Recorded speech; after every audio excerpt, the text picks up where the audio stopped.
Install Android 9.0 Pie on Redmi Note 5 Pro via LineageOS 16. Please check the description for important notes and all the download links.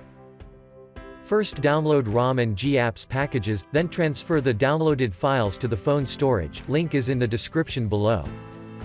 Step 2. Boot your device into TWRP recovery.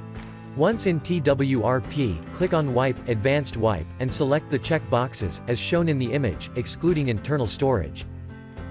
Step 4. Swipe the button to wipe the device. Step 5. Go back to the recovery main screen, and tap on the Install button. Step 6. Navigate to the storage, and select the ROM zip file. Step 7. Finally, swipe the button on the screen, to install ROM file. Step 8. Flash the GApps zip package, in the same manner. Step 9. After GApps flashing completes, select Wipe Cache and Dalvik from bottom left side of screen, and swipe to wipe. Step 10. When the flashing process is complete, hit Reboot System. That's it, you have successfully installed the ROM on your device.